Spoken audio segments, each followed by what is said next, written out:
you got to realize that whatever you're doing, you're competing with somebody. What is it that gives you an advantage over your competition? Whatever you're good at, try to be great at it. And if you're great at it, good things will happen. Maverick Podcast. I'm far from average. That's why I had to come sit down and chop it up with DJ Maverick. They know my name from coast to coast and even in Dallas. I use my talent when I'm faced with a challenge. Gratitude strength is my magnet. Close your eyes and imagine. If you can see it in your mind, then you can have it. Maverick Podcast. Welcome, ladies and gentlemen. You could have been anywhere in the world, but you're here with us. This is the Maverick Podcast. I'm your host, DJ Maverick. Today we have another rock star in the building. We have VMA winner, DJ Nike N7. Oh, snap. Also official NBA Thunder DJ. And of course, the president of One Innertainment. Dang. Ladies and gentlemen, the one and only Marcus Anthony Guinn, a.k.a. Emcee One. Welcome to the pod. Cheers. Man, I'm impressed. Hey, man, appreciate getting. Hey, thanks for letting me be here. I didn't know you were nice on the mic like that. Oh, snap. You're talking about the MC days. Yeah, where the name came from. Exactly. Yes, I did spend a part of my upbringing on the mic. Yeah. So with hip hop, the mic was the first available. Okay. I couldn't afford the turntables. The turntables were my first love. Yeah. But I couldn't afford them. So I would just sit there and watch and be like, oh, man, one of these days, man, I would love to be able to be on them tables. Yeah. But I could break dance, graffiti, and I could MC. Those were my first entry levels into the culture. So why Emcee One? What's the significance of that? So the one is that actually had scriptural origins to start with.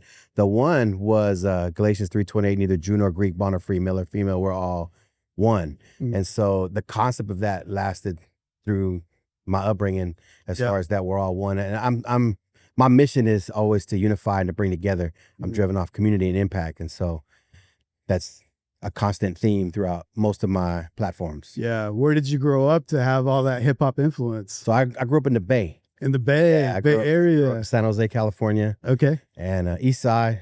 I spent a lot of time around San Jose and the Bay Area. And then I moved around. So I've lived in Washington State, Oregon, I lived in LA, lived in Nashville, Oklahoma, obviously. Yeah. My tribe is from here.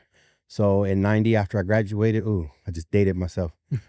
I was living with my grandma. My grandma raised me. So my grandma moved home to Oklahoma. And I had a choice. 17 years old, just graduated high school.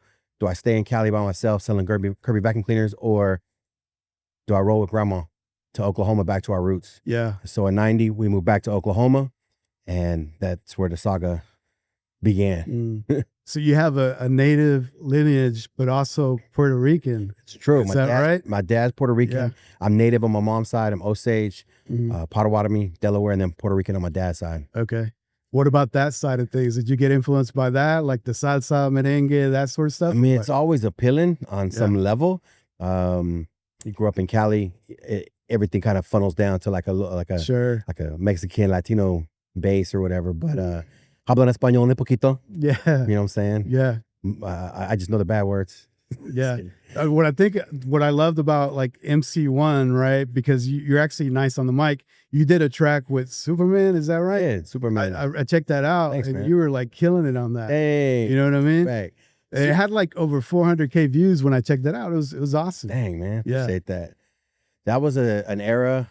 I love the synergy of getting to work with indigenous artists. Yeah. Superman is one of those that is just true craft in his game, but also culturally relevant.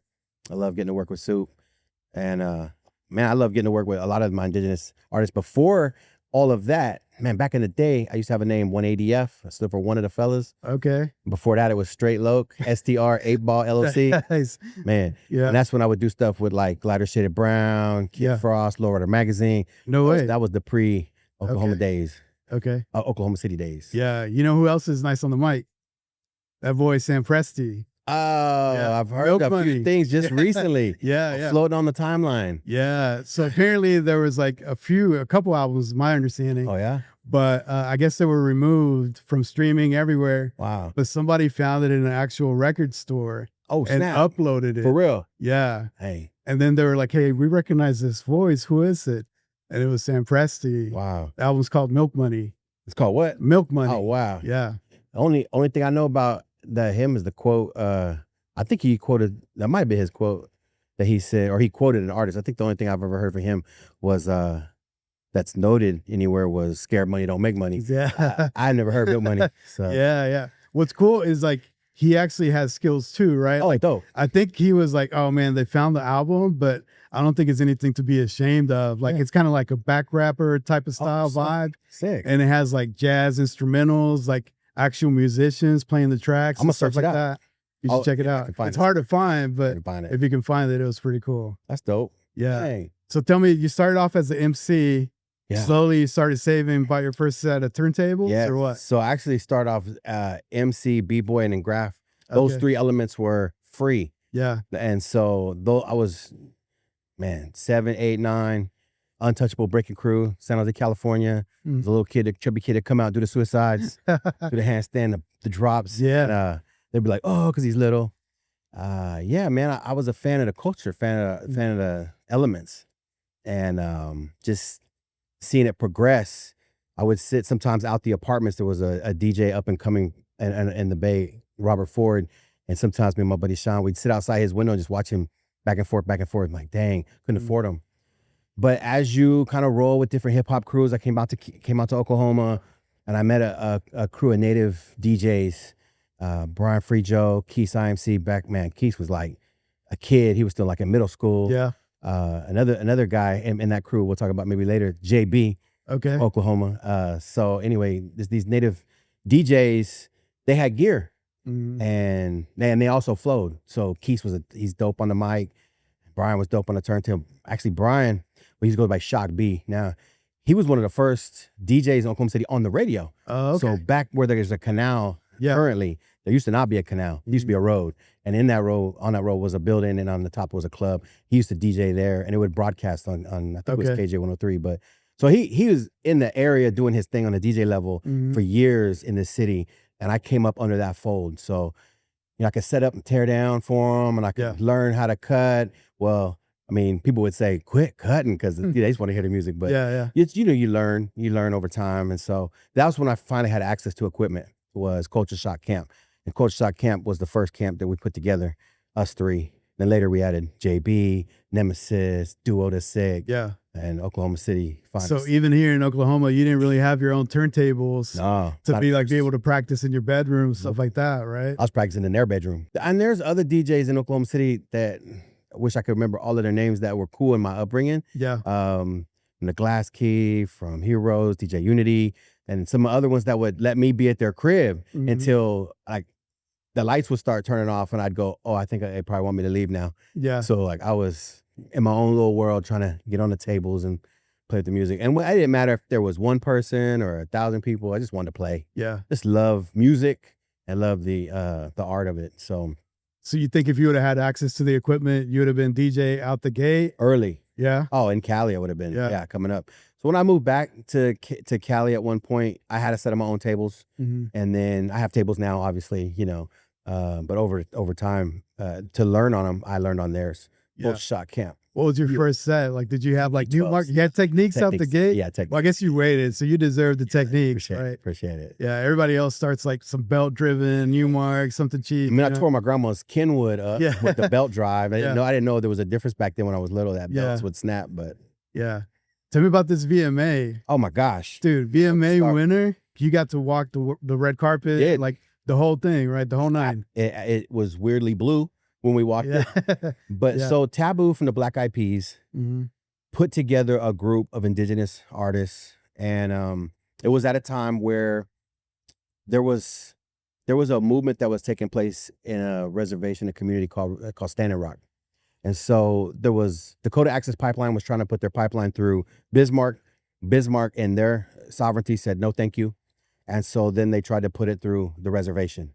Okay. The reservation said, wait a minute, we're sovereign also, so we also say no. But they just tried to put it through anyway. And the youth of that community stood up. Mm. And so since the youth stood up and said, hold on a second, I thought we're sovereign. We've been told we're sovereign. And how are they able to say no and we're not able to say no? Yeah. It's coming right through our water line, coming right through a place that is going to mess with some of our sacred sites. How come we don't have the ability to say no? And when they stood up, other people stood with them. Mm. And it became really, if you search back of the Dakota Access Pipeline and the Standing Rock movement, what happened there, it was monumental. And we wanted to do something to help, and like help in a way that we're not in the way. Yeah. Not make it us, still keep it them, but somehow show solidarity and just bring hope to what was going on there. So we did a song, Stand Up, Taboo, put it together. I had quit rapping. I was done with the MC phase altogether. I was all DJ and facilitator and youth conferences and stuff. So I wasn't even trying to do this anymore. And Taboo was like, bro, come on, man. And it's for Standing Rock, who I've been with Standing Rock for several decades before that with their youth council and stuff. So it was like, definitely, if I was going to do something, this was going to be the track to do it on. And so he sent me the track, and I was like thinking about it. And I was like, man, this is kind of like a Martin Luther King with a dream and war bonnet moment. You know, this is a Malcolm X kind of a style right now. But maybe we need, those are the first couple lines that came out. So I wrote my verse, sent it back, and then the song kind of took off from there. And so we wanted to do this in a way that was free. It wasn't monetized. It wasn't on any kind of a platform with money. It just was out freely for YouTube. And then that was it. As far as we knew, that was it. Yeah. And MTV made a call that they had never done before. They plucked a video off of YouTube. No way. And put it in their 2017 Best Fight the System video category. Wow. With Big Sean, John Legend, Logic. There was a whole group of people we were in the same category with. It's so amazing. it was all their videos and then our YouTube video. Wow. I was like, what? So it wasn't even in the MTV rotation or anything. They found it on YouTube. They found it. And if they were just trying to, like, let's say they were just trying to find something with numbers, there's other, like Superman had videos by himself with more numerics behind it because it had just came out. But they obviously, something about the song resonated for Fight the System. It had a message. Had a message. Yeah. And so they put it in there. And so when that happens, you get a ticket to the show. That's why, when you get nominated for an MTV Music Video Award, you get that's all you get. I'd be happy with that, by the way. Like, that's enough. Like, I'm good, right? Most people think, oh man, you know, you made it, you know, it comes out. No, you get a ticket to the show. You got to pay for your own airfare, get your own hotel, get your own rent a car. So just getting nominated cost me $2,500. Just being nominated was like, okay, but this is once of a lifetime. Yeah. I mean, you go out there and again, walk the carpet. We brought Indigenous Women Rising with us because we knew we had the world news for a snippet of a time, their attention. So we tried to bring a little bit of attention to missing murdered Indigenous people while we were there, while we had Vogue, People, The Globe there. We just wanted to make sure we kind of maximized our attention. And Taboo, honestly, you know, to be able to give him some flowers, that was an opportunity for him without the P's, for him to have his moment. True. Because that was he did that. He initiated that. Yeah. And he could have walked that and just did that, but he chose to make sure we went there with him. And there were several times on the carpet that, you know, Kendrick's right there, DJ Khaled's right there. We got pictures with Lil Yachty, just all kinds of people What's around. going through your mind? Like, you're there, surreal. like, it's surreal. It's big. We've seen this opening girl on the stage. She's doing this number. We don't really know who she is. This is not Nicki Minaj. Who is this? Oh, Cardi B. No what way. is this girl? In the pre-show, you know? Yeah. It's all surreal. And at times we're sitting there walking this carpet and Tab would turn to us individually at times and say, hey, you've been shining for a long time and nobody got to see it. This is your turn. Please, man, this is for you. You deserve to be here. Yeah. And we're like, oh my gosh, this is crazy. It's so surreal. To walk and to feel it at that level was crazy. And to be able to represent, to have Kendrick getting ready for his opening part and to see us walk in and him wonder who we are was pretty wild. Yeah. So you and Taboo already knew each other back in the Bay, or what? Well, so Taboo and I had crossed paths at different hip hop events. Okay. Cross One was throwing B-boy events, freestyle sessions and stuff back in the day. We had floated because the P's are ultra hip hop in their origin that a lot of people sometimes sleep on. Right. That they did 3 albums before the blow, whatever. Anyway, so they got hip hop roots. They were in and out the culture for years, and we crossed paths. And then, so Taboo was going through a situation of health that he was trying to overcome. And as he came through that, he wanted to reconnect with something a little more substantial. Yeah. Because he had all the accolades, halftime show at the Super Bowl, Grammys, plural. Right. Seen it all, done it all, right? But then he wanted to get in touch with his grandma's side, his native side. And that's where we kind of came into the fold of reaching out a little more on the bro tip. Yeah. We did an event at Nike North America, And then we did another event at N7 Summit, Nike N7 Summit. And then it was in those two events that it was just so bro that it was like, we should do this. We should just do this outside of here. And so him and I, pre-COVID, we would just go, because it was during that Peas hiatus. Yeah. So him and I would just go all over the world. Really? Been to Dubai, Malaysia, Singapore, France, Italy. Yeah. We've been all over the world. You were together. kind of like his tech on the DJ side. I would tech his stuff, Yeah. make sure him, sometimes Apple. Yeah. And sometimes they would come out together, make sure that everything ran well. Then I would open and be like, make sure everybody's ready. Man, that's Then I would amazing. bring him out to the stage, 6-time Grammy Award winner. Put your Yeah. hands together. He'd come out, he would DJ a set for a while, and then we do some anthems. Yeah. I would be happy, like you said, just getting that ticket, getting that invite. Like, Yeah. I'm good. But So- you actually like nominated, winning, like the whole thing. So we're nominated. We get there, we do the whole thing, walk the carpet. We're sitting there watching the show, Yeah. and we don't think, we hear kind of a hard rumor that I think Logic's gonna win. That was the year of the Suicide Line. Hey man, all props. That song was, That was a great. everywhere. Hey, that's Yeah. a great. What a good cause. Everybody Yeah. who had a song in that category was Yeah. was doing something positive for the community. So it was like, Mm. it's all good. And then they did something they've never done before. Mm, MTV decided that everybody in that category should win. really? So then we were like, is that us too? Is that us? I should have brought it. Dang, Yeah, my bad. I should have okay. brought it. Man, next time. Next, Yeah. yeah. So then we ended up. That's how we ended up winning. Yeah. Was MTV decided everybody in that category won. So for the viewers out there that aren't familiar with N7, tell me about N7 and how that collab came about. So Nike has a N7 imprint within it, a native, inspirational native. So there's a difference between stuff that's native inspired and inspired native. Yeah. There's an inspired native employed by Nike, and he's a entrepreneur instead of an entrepreneur. I So see. while he was loading the forklift and working in the warehouse, Mhm. he decides, I have an idea. And his idea was to try to help our people through sport and use Nike as incentive. And so he put together a plan, business plan, and then they were like, we only have one issue, who's going to run it? Mm. So then he decided to run it. So whenever you see a letter N and 7 on Nike apparel, Yeah. that produced the N7 Fund. And the N7 Fund, man, since 2009 has, I think latest to date is $12.5 million have gone to indigenous communities. That's straight money too, not just gear. That's Yeah. money Yeah. that have gone to indigenous organizations to help us stay active through sport, all because one inspired native had an idea within an organization that was willing to give him the shot. And that's how N7 happened. And What's my the significance, by the way? What's N7? What does well, that the N mean? probably if we were at Nike right now, the N stands for Nike, but Okay. the N stands for native, and 7 stands for the fact that our footprints matter for 7 generations. I see. That like we're here because of 7 generations before us, and after us, there's 7 generations Okay. following what we do today. That's why our steps matter. Yeah. And they actually go out, and do all the leadership stuff, but they also have drops. And the drops are sick. Like the collabs that they do with Nike N7, Mhm. they're really unique. And I like it, right? Appreciate it, It's man. pretty cool, Yeah. man. Yeah, that's Yeah. cool. KD's been one. Mhm. The current drops. Okay. Yeah, I knew I wasn't going to be able to keep up with your kick game. I was like, Yeah, you did.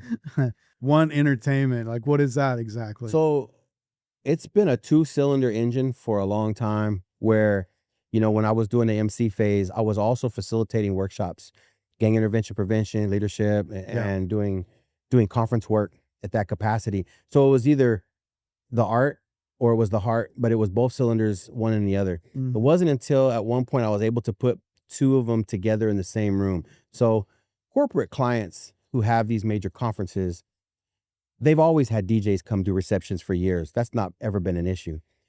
But my concept was, why don't we have, since you're a content delivery mechanism, a conference is a content delivery mechanism. You have content you want to deliver to people.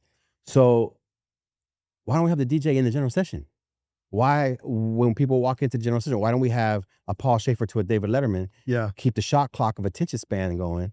And about 20 years ago, I started implementing that in the youth forums and the youth conventions and youth conferences across the country. And I found a little lane there where I could be both the facilitator in workshops and also a co-facilitator in the main through music and through my position over there by bringing the turntables into the main session. So that's kind of like the hook to like kind of draw them in. Yeah. Anywhere you're going to get content today, you're going to have both audio and visual together. So that over the years, that's been my lane, is trying to make sure I can help organizations. How do they get their content delivered in a way that is received? You can have the best content in the world, but is it received? That's where I can. What's your driver for that? Why did you decide to do that? Well, so I'm real big on hope and real big on encouraging, because I was encouraged when I was in middle school. I got to a point to where, I was kind of done. I'll just tell you the short version. Yeah, we got time. We came here to pod. All right. So, I grew up 360 degrees surrounded by addicts. And so at one point in my life, it was finally apparent that I was never going to get out. So I was stuck in this statistical certainty of the loop. Yeah. So I only had one choice at hand to take control back. And it was negative, but it was my only one. And when I finally decided that was the route I was going to take, I was in Bellingham, Washington, and my cool kicks had faded. My Puma suede, my fat laces were frayed, my clothes were bummy. Spending my lunch in the library, I could feel like the cool factor fading, and the other kids were taking advantage of that. And it was finally just all points around my circle was just negative. And in the meantime, when I first lived there was a cool kid. There was this wild style graffiti shop that had a graffiti written, and they did like skate, and they might even did surf. All I remember was that it was graffiti and it was cool. Yeah. And one of the dudes that was with the family that did that was in my school. So I was in middle school, and I think he was a couple grades older than me. He was one of the cool kids. He still had his, and one day I was in the office with my graph out, and I was doing some graffiti on my paper, and he saw it. We befriended each other. I was like, dang, this is one of the cool kids, man. Long story short, I'm finally checking out, powerless, never mind everybody, I'm out of here. Made my decision, I'm good to go, pieces. And I'm leaving school for the last day, and he stops me, and he's like, hey man, what, you still drawing? Nah man, you should. It was pretty fresh. All right, see you tomorrow, see you tomorrow, see you tomorrow, see you tomorrow. Put me in conflict. I see. So I walked home the rest of that day going, crap, I was out of here. Now I have to think about it. Yeah. See you tomorrow. He was cool, man. Dang. He remembered my drawings. Dang. Man. All right. Put it off. But that just goes to show you never know how you're going to impact somebody's life, right? Never know. Like he was just probably saying it like just like any other day. Yeah. See you tomorrow. Well, later on I caught up with him. Right. You did. I told him that. Yeah. Just seen his face. Because you just, 35, 45 seconds, what'd that cost him? Nothing. Yeah. But he chose to be encouraging in those 45 seconds, and it changed my whole orbit. Yeah. And so there's these systems of care that surround our youth. And one of them that's neglected is the peer system of care. Yeah. And that's what brings me to the equation, is me tapping into communities where we can impact those systems of care, and particularly the one involving their peer group, because that's where they get a lot of their influence from. So we try to use influencers to speak into the lives of their influencers to influence hope and change. Yeah. I think it's tough. I don't know how you feel about the youth today, but it's so easy to be disconnected, live online, really not do stuff in person, right? So is that an important piece to you, to be like in person, we're going to go out, physically be there with everybody? The most connected and unconnected at the same time. True. So it depends on what connected means to the person and to their group. So when we were young, I'm saying when we were young, back when we wanted to have a flyer made, we'd go get a photographer to take our picture. When the photographer was done, they would give us a piece of plastic that we didn't even know if it came out. Right. We'd take a picture and not even know so I would take this to the corner store, put in an envelope, check express if I wanted it fast, and in 2 weeks I'd find out if any of these photos work. And pay hoping that something turned out right. Just hoping. Yeah. Man, is this is there any picture? Can you imagine taking a picture and waiting 2 weeks to find out if it even came out? These kids today don't know that. Yeah. But in our world, we're from a world that was the case. So I would then take that photo in there. If there was one that was good, I could take that to a graphic shop and say, hey, graphic shop, I want some font on here. I want some date and some time, some lettering, make it look cool, make me look cool too in the process. They'll come back in 2 weeks later, I'd have a manila envelope, have a master copy, and it would be fresh. Yeah. I'd be maybe Photoshop that was new, like, ooh, and the graphics would be tight. I'd be like, oh, sick. Yep. 4 up on a page, take that to this company called a print shop. Hey, I need these pressed up, UV coated so they smell like vinyl. Let me get a box of those. Great. You come back in 2 weeks, your order be ready. Yeah. So 2 weeks will come, the boxes, open them up, my flyers are ready, look good, smell good. What would take me a couple months and 2 or 3 companies to accomplish, the youth could accomplish in the time it takes for me to tell them that. And on their phone, by the way. Boom. Without having to go anywhere. Because they have that ready. Yeah. We call it, is it a tool or a toy? They have Depends, one, right? they have, well, this music industry that we're a part of back in the 90s, is a $14 billion industry, 14 with a B. 18 billion is what alcohol companies make on underage sales. Wow. So if you're under 21, you represent an $18 billion market just by being young. Not saying you drink, just saying your age group qualifies. That's not counting movie money. That's not counting app money. That's not counting any other money. 18 billion under 21. What? Okay, number one, wealth. Number two, you have technology that we just described, right? True. So they have the same capabilities CEO, Fortune 500 owners do in their pocket. Yeah. They use that as a toy or a tool. And then number three, the third thing that they have that they could do in the time it took for me to say that, they can with one button send that photo or send that flyer, send that graphic. They can send that around the globe instantly. What? That's crazy to think about the era in which these young people are living. When you see the power that's there, then that's the influential power that I'm trying to tap into to make them aware of who they are. Yeah. So I start with who I am, but I stay there just briefly. And then because they're interested in some of the NBA, some of the MTV stuff, but really who's more exciting than any of that is the power they hold. Yeah. So the why behind what I'm doing, you asked what is that? It's the power that they hold, the youth hold, and the influential power. If they ever tap into it, what they could accomplish is mind blowing. Love that. Man, today when you walked in, I almost did, that Ali movie where he's like, the champ is here, the champ is here. How does that feel, by the way? Championship, NBA, right? Man, the ship. It's still surreal. It was feels like just a couple of days ago. Yeah. NBA, getting to be at the helm and see it.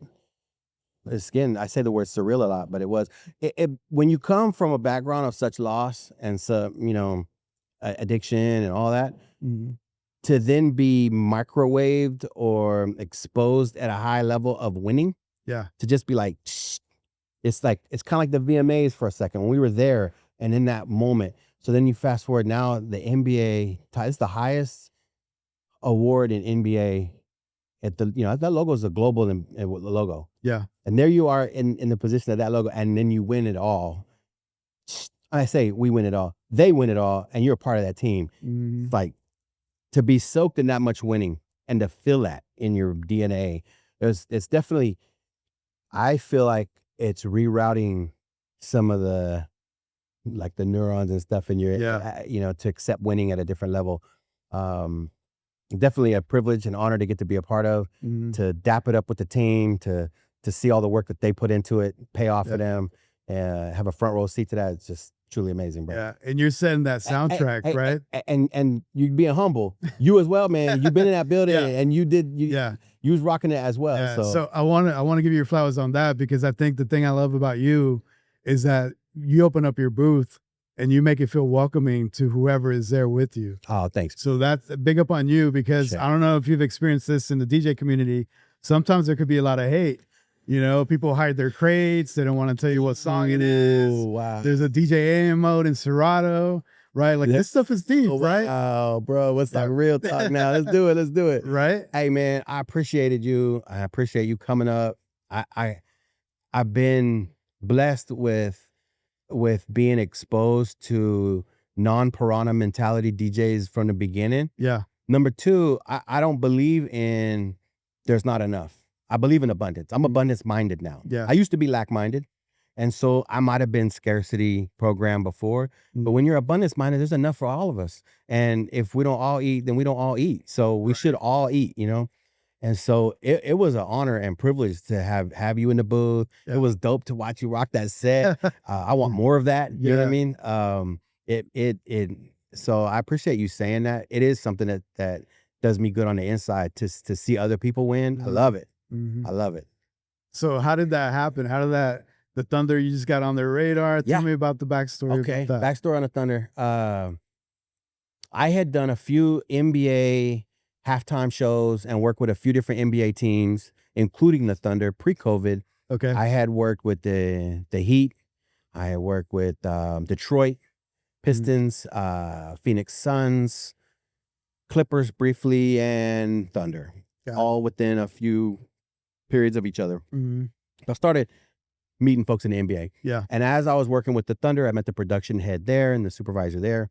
And as we worked together, he realized that there's a whole nother lane to NBA DJ programming. It's not just add DJ, add water, and sprinkle. That's the tip of the iceberg, what you see during the game. And then there's all that happens. You're a small piece of a major puzzle. And there's a little bit of adjustment has to happen. The DJ part when you're in the NBA programming. But with that said, they knew me from a production background. The production head knew me from other conferences where I was leading in a production capacity, and they knew that I was okay with that. And no ego, that we're good. As long as the show wins, we win. Yeah, we're good. So they approached me. So it was COVID had just happened, and I was watching dates fall off the calendar like, oh no. And I was trying to retwist my toolkit to digital and to virtual. And that's when you saw the one-on-one with Emcee One. I started making some pilots that way. Congrats on that. I appreciate it. By the way, I was telling you before we started, the production was really cool because you had some video footage, you had different segments. Like, I was a fan. I appreciate it. We had time because I was at home. True. So I was trying to figure out the pivot to virtual, and then the Thunder called. They said, "Hey man, we've been thinking of. We know you first of all personally. We know you. Yeah. We know the kind of guy you are, on and off the tables. Would you be interested in this experiment? We would love to have a front-facing DJ. Since we don't have any fans, we could beta test it, kind of. Yeah. So, and also I think it solved the need for them because they had full timeouts, no commercials. They needed somebody to play player music during the timeouts. So I came in the first season, no fans. Because at the time, no fans, it's probably awkward. You just hear like the sneakers, crickets, like just squeaking on the floor there, right? Posted on my IG the other day a picture of my first season. Yeah. Got LeBron out there looking up. There's no fans. They're all covered. All the seats are covered. Yeah. And it was a wild time to see. I seen it as a fan in 2012. Yeah. Full on. Most home court packed out houses, the record for, like they sold out the arena consistently in Oklahoma City till COVID. Yeah. And then it was nobody's allowed. So I got to see it at 0. So to get to see it from 0 to 100 was a real cool perch to get to see it from. But that's what led me to the Thunder was the production background and knowing that I'd be willing to fit the small piece of a big puzzle and help them in some ways. And then early on, I thought it was gonna be there real quick. Season 2, season 3, I kind of wanted to build a platform for other DJs. I wanted to make sure there was room. I'm older in my career. I wasn't looking to launch from it. I was more looking for a place to come in for a landing. I work in the nonprofit sector. That's more where I'm leaning towards. Yeah. Just like I had hung up the rap game and Taboo asked me to come back for stand-up, I had hung up the turntables. Really? In the Thunder call. So I was trying to like set this part down other than assemblies and conferences when they asked to boot it back up. And so one thing that was important in our partnership was their embracing of the community and impact that I'm part of in my communities. And I came to work one day. We played Phoenix Suns. And then the next day I was doing a conference in Phoenix. Nice. And in Phoenix, I was talking to these young people and they were glued. They were locked in. And I was like, man, am I extra good today? Like, what am I doing? This is crazy.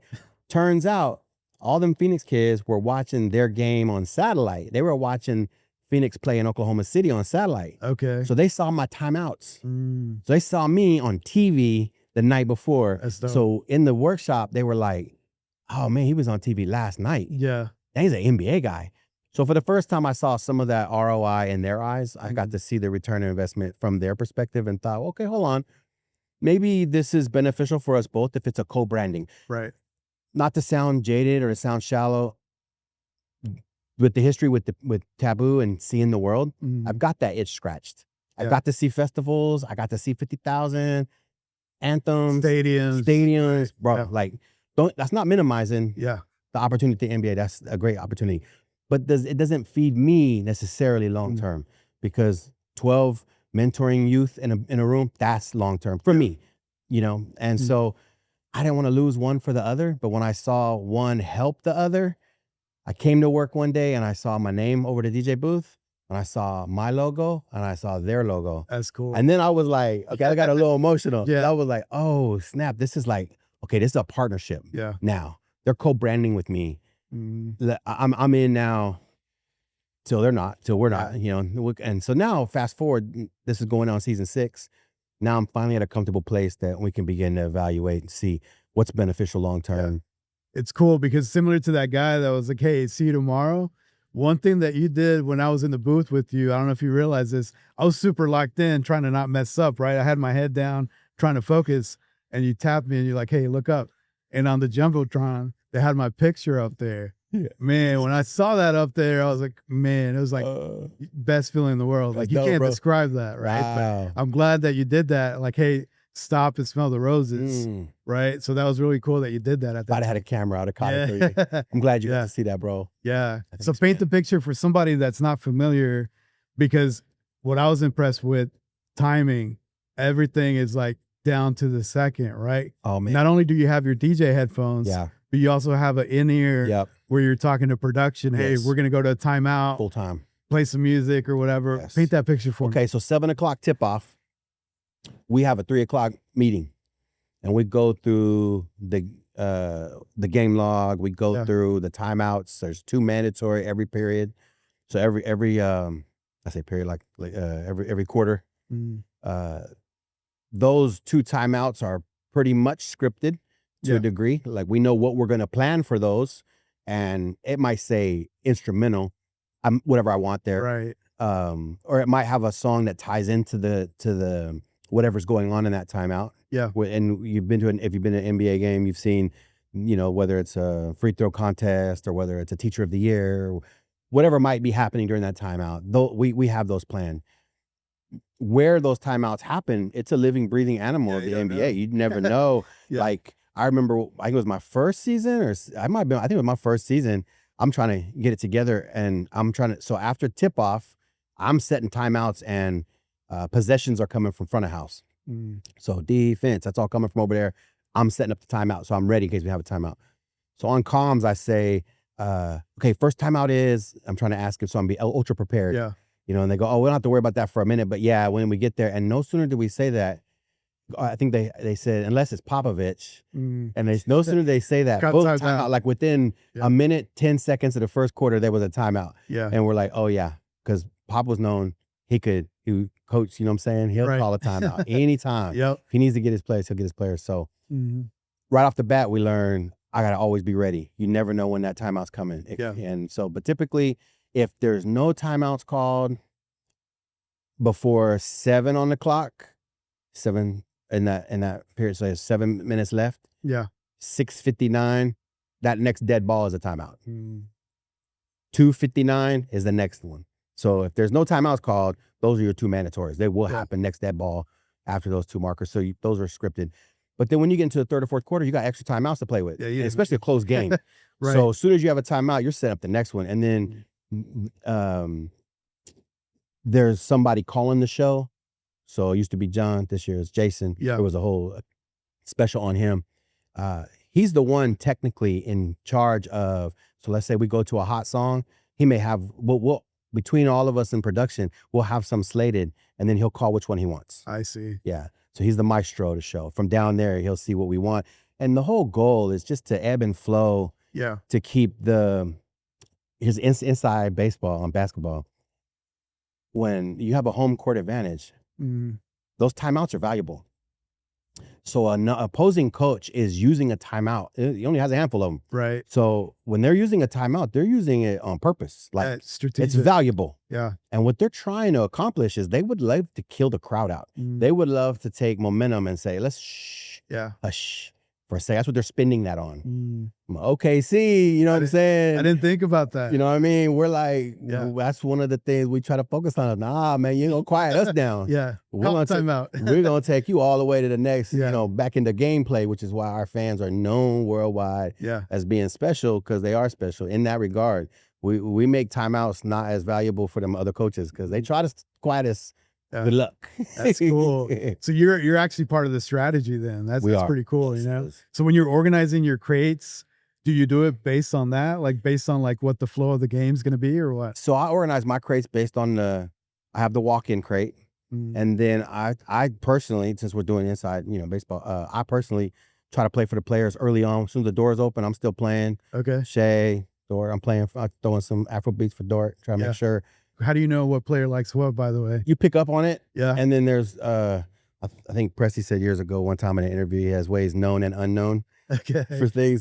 There's ways that I scour their social sometimes. I see. I pay attention to, you know, stuff that they're posting and what the track is with it. I can't always use some of the stuff that's current or what gets them hyped. Yeah. Because in that arena, it's got to be at a certain beats per minute, vibe-wise. But sometimes I'll remix it. Like I remixed Small Town Fame this year. I put it with Tap Tap Tap In, but I also, it was a 3-way mix with Blow the Whistle. So because I think it was sitting at somewhere in the 50s beats per minute, but if you double it to 100, that way I could put the vocals over the track. And they could hear the vocals, players can hear the vocals, but the crowd hears the track. I'm trying to play for both. You see what I'm saying? That's the way to try to split the baby. Yeah.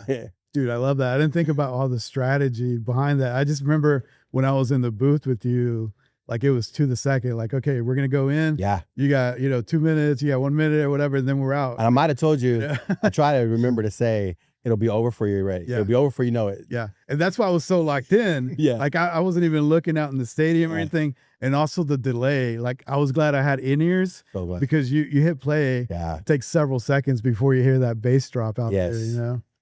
It's such a technical thing to overcome. The delay, atmosphere, things that will land in a club don't land in an arena. Right. Always. So there's certain dynamics that have to come into play when you're trying to do something for the arena versus doing something in a club. Yeah. Stuff can play in a club and it won't play in the arena.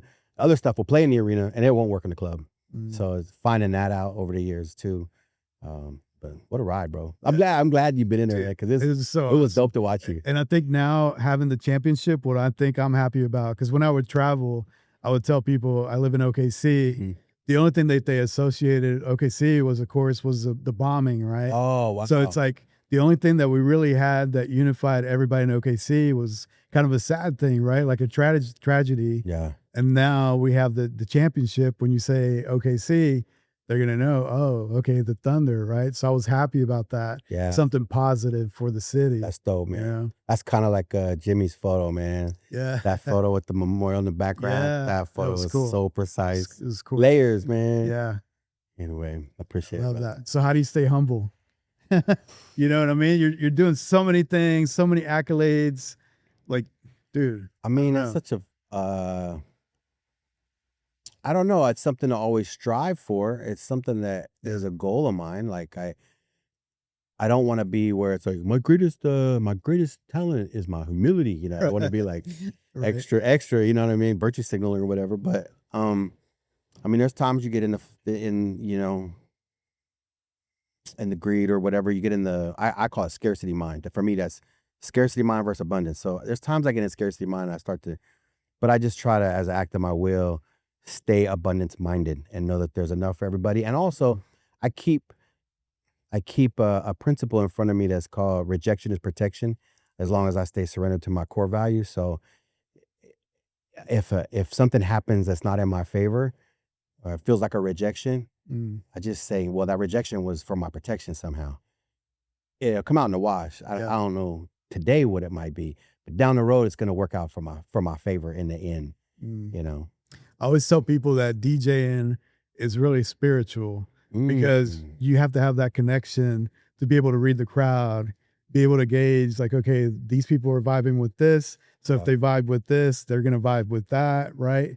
I don't know how you feel like about the spiritual side of things, but to me, like there's a deep connection there and it's hard to give up. So when I hear you say, I was thinking about giving away the turntables, walking away. Yeah. That would be tough for me. I don't know. I think I'm gonna be DJing like retirement homes. I don't know. No, that's dope. That's sick. It was more where I plug them in at. I like plugging them in. Yeah. The conferences, I love them being a tool in the toolkit for the greater content delivery part. But with that said, I mean, party rocking is always a blast, and there's no better compliment than for somebody to come up and ask for a record that's sitting there, for them to go, "Hey man, you got, bruh, it's next." You know what I mean? Yep. And then second to that is to play that song, to watch a group sweaty and watch them fatigued and tired start to head off the dance floor. And when you drop that one, they go, oh, and run right back. And you're like, got him. You know what I mean? There are those times that when you're spinning it, you feel so connected with the body that you're like, this is dope. It's addicting. Once you get that feeling from the crowd, that DJ crowd response, that feeling. Yeah. I think I'm going to be chasing that forever, man. Oh, bro. You know? And what fulfills me, so like those two examples I just gave, a song is next, and the crowd just moved back. Yeah. Those are fulfilling, and those used to be probably like the trophies of that connection. But now I found, for me personally, when the turntables are now off stage a little bit, and I'm supporting whatever this person's doing on stage, and as they're delivering crazy dope content, they're receiving it because Dr. J was at one of these conferences I was just at recently, just happened to be a basketball connection. So I played him up to I Need a Doctor. You know what I'm saying? Like, I was like, so I'm gonna frame his walk up in a way that lets the people, because he took an extra couple seconds up there. You know what I mean? I wanted to have something while he's up there to help that moment. It's a whole different kind of paintbrush and artistry of trying to paint those moments, right? So that was for me a high mark of being able to say, I want something dope for the doc when he goes up there. And then when he walks off, living in the Hall of Fame, because that's how we honor him in a way. So I don't need to be the content deliverer. I like to be the content frame now, and I get juiced off that. And if I really frame it in such a high way, then I feel like, that was the win. I don't have the athletics to go up and dunk it, so I'm dope with an assist. You know what I mean? Feels dope just to get a dope assist. I think you're doing an amazing job of weaving the entertainment side and also honoring your tradition and your people, right? Like, how is it that you're able to do that so greatly, right? Because right now it's kind of tough, right? Like, a lot of people are like trying to push culture away, if you ask me, in the current environment. I don't know how you feel. Yeah, it's definitely, for me, it's just a matter of trying to stay grounded in cultural values. And some of that humility we talked about before is part of the intrinsic value system. Yeah. That, we honor our elders, we honor relations. We're in relationship with many different things that keep us grounded, to know that we're not the center, but we're a part of a bigger piece. So that way, when I come to the Thunder and I'm playing a part of a bigger piece, that's not inconsistent with my traditional value already. You know what I mean? It was already there. I'm already willing to be a small piece of a bigger part. And just our everyday. Yeah. So somebody's watching you behind the scenes, they're thinking this guy is living the dream, right? But they don't see all the preparation, all the late nights, all the struggles, the travel, everything that comes along with it, right? So tell me a little bit about that, some of the behind the scenes struggles. All right. That's cool, man. Let's unpack some of that. Okay, I'll tell on myself in a DJ forum to get the comment section going. So so when the doors open in the arena, we'll use an example, not so much conferences, but in the arena, I'm mixing. I'm mixing live. I'm playing whatever. I'm in the mix till tip.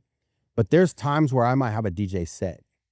And when I have a DJ set, I may craft that at home so that the dancers know what I'm gonna do. Okay. So that there's less. I feel like I could take some heat and be like, oh man, did you pre-record a mix? Yeah, I pre-recorded the 3.5 minute mix so that, because one, I feel like the platform is high enough that it deserves the best. And 2, it's not about me. It's not necessarily, it looks like it's about a DJ showcase, but it's not. There's so many other people doing things based on what I'm doing that it only feels fair for me to do it in a way that makes their job easier.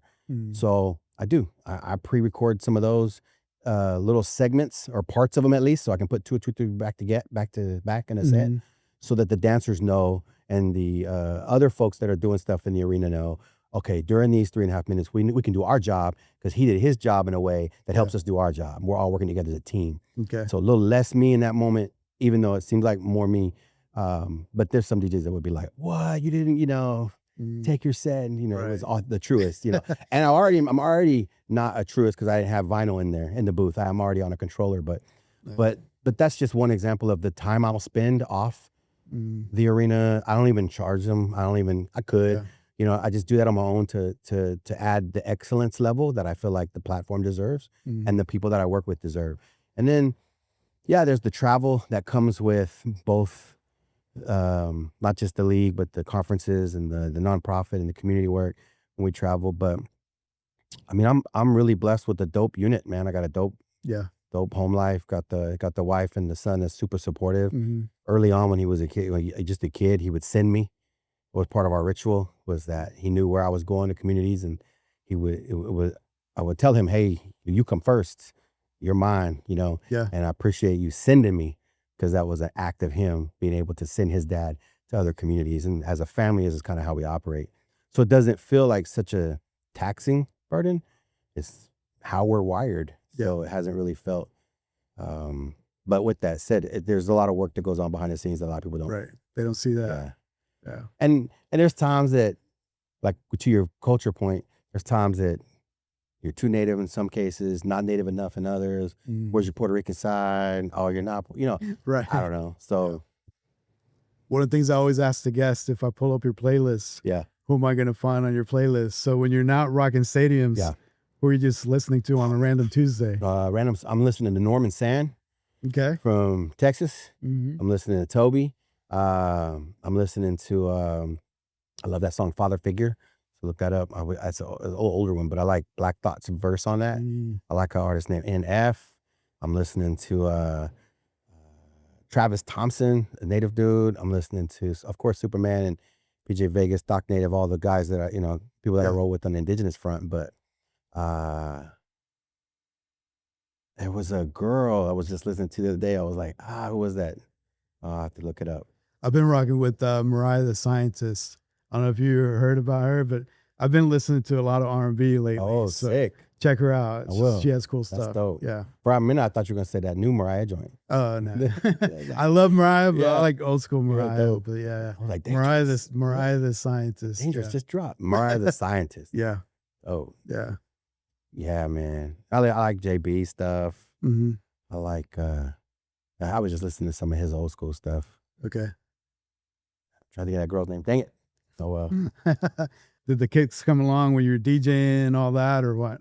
At one point in high school, my grandma was, she was a nurse, single grandma, raised me by herself. We used to go to Mervin's, it's a store out in California, shop the clearance racks. I used to make my shoes talk. So I could do like this. Nice. Same. Yeah. And the guy go, put some duct tape. Yes. Facts. So whenever I got a chance to get kicks that were important to me because they matter. You remember your first pair? Like the one that you're like, yeah. I mean, the Puma suedes with the fat laces were like really dope. I had a pair of Converse that we checkerboarded the laces. Yeah. And I had to checkerboard them while on. So I slept in my shoes that night for the last day of school. That would have been 5th grade probably. Man, that would have been 80 something. So I had checkerboarded purple Converse. Yeah. Those were sick. That's cool. My purple Converse. Yeah. Those chucks were dope. And then of course, in high school, you needed 230 credits to graduate. I had 115 my last year. So I told my grandma the Agassiz came out. And I said, Grandma, I mean, I know this is a lot, but if I could rock the Agassiz, I'm gonna write Just Do It on everything, and I'm gonna find a way to graduate on time. Which meant during the summer I had to go to college, and during the school year I had to go to night school to be able to pull off enough credits to graduate on time. Long story short, got the Agassiz, had the jumpsuit, wrote swishes on all my book. Remember you used to make your own book covers? Yeah, with the Swish. paper bags. Yeah, paper bags. Man. Did my Yeah. swishes, did my just do it's, Mm. and my graduation cake said just did it. So those For me, I think it was the 98 Air Max, the silvers. Those are probably like the first ones that was like I Wow. bought them with my own money, worked all summer to be able to afford them, and like it took me a while to get some cool kicks. Needless to say, but yeah, I just wondered, like, are you also big into like sneaker collecting? I'm not a super head. I'm Nah. not a super like Okay. I never had the finances to fully go, Yeah. all in. I'd like a couple, of course I like the 3s and 4s are my silhouettes. Okay. The J's. I like the cements because that was my era. Yeah. But to be able to see, like, working with N7 and having N7 do some collabs in that capacity was crazy dope. Like they have a pair of Jordan 1s N7 that are sick. And but for me, the Agassiz turned the corner for me. Those are the ones that got me to graduate high school. Just do it. Yeah. Been a Swish guy ever since. Okay. Other than the occasional occasional Chucks. I rock the SGAs. Yeah, for sure. What do you think about technology? What do you think if a kid went up to you and said, "Hey, I want to be a DJ when I grow up"? What do you think are going to be like the core elements, if you call it, like, back in the day, you had the core elements of hip hop or whatever. Wow. Like, what do they need to focus on to be successful in the future? That's a great question. I get youth all the time come up and ask. Number one, how much do you love music? You gotta love music. You gotta be able to play music for nobody. Yeah. You gotta love the music yourself first. Yeah. You gotta be the And first. music that you don't necessarily love. Not always. It could Yeah. be like the people love that song. Yeah. You may not like that song, right? Preach. Yes, sir. No. So number one, have a love of music. I think you get weeded out if you don't love the music. If you just love the clout and the esteem of it, I think you burn out on your own because you're like, there's not enough of that there. Right. You got to find a way to party in your own bubble for a little bit. I like a lot of genres, so I have fun no matter what I'm playing. Two, it depends on what kind of DJ. Obviously, as you know, I feel like the DJ world has evolved from my era was vinyl and playing other people's music. Yeah. So we had white labels sometimes because you were known as a DJ by the correct record you had, and you were booked by the music you had. True. So if that's why people were a little territorial back then, was because if I told you what I had and you had it, then we both could, you know what I'm saying? Like that was a competitive advantage. Yeah. Was my white labels that, he has that Cameron Paul remix, Right. or whatever. No one else has that. So they got to book you because you bring that to the party. True. That was a whole era. Then it became a little different to where, but you're still playing other people's music. Fast forward to where everything became digital, CDJs, controllers. We all have access to the same music. Yeah. So now it's a matter of how you play, not just necessarily what you play. And then that evolved further to making your own music. Yeah. So like Hallucination is a group, Tribe Called Red, whatever, that changed their name. Or they're a DJ group that changes, that you're coming to their show to hear their music played. So that's a whole new world. So to that young person, what kind of DJ? You want to party rock? You want to cut? You want to produce? Right. You want to do a little of it all? What about the history side of things, right? Because one thing that I'm loving right now is the stems, right? Where you can change the beat, change the drums, vocals. Yeah. And if you know your history, like, dude, you can make some wild things happen. Like you're basically like remixing on the fly, right? Like you've got access to everything, right? Like you can stream whatever song, like it's pretty amazing. I don't know how to stream totally yet, live, not live. Okay. So like I'm used to having the Wi-Fi off. Yeah. So I have to have everything ready before. But I do use stems. Chance had a song, I think it's called Everybody I gotta look it up now, dang it. But he samples a song that it took me forever to find. Okay. And it's got a dope, she's singing in the background and he pitched it up. So when I finally found it and I took the stems, it was off key. So until I pitched it up. Yeah. But finding those and you'd be able to strip the stems and then, bro, so cool. It's like, there's so much available now. Yeah. And you can pitch correct at any speed. So then it's like, dude, I'm a fan of technology. I am too. Like, I am too. I understand a lot of people are like true vinyl, all this, but man, there's a time and technology like untaps just a different world altogether. Yeah. It's like having those powers in a game and then going back to the early ones with all those powers. Yeah. You're like, oh, oh man, if I had that weapon in the That's first phase, true. oh man, Yeah. all the points I get. It's kind of like that. Yeah. Like, Before we sign off, I want to give you the stage. Where can people find you? Plug in everything you're doing. Of course, your nonprofit, social media, everything you have. so my IG is pretty much the central for me. We put it on the screen. Is that what we're gonna do? Yeah. Okay, dope. As magic, a post. That's pretty much the way to reach me is my IG. I do have a website for the nonprofit. It's One Innertainment, INNER, Entertainment, because it's entertainment with the inner in mind. Yeah. .org. You can go there, check that out.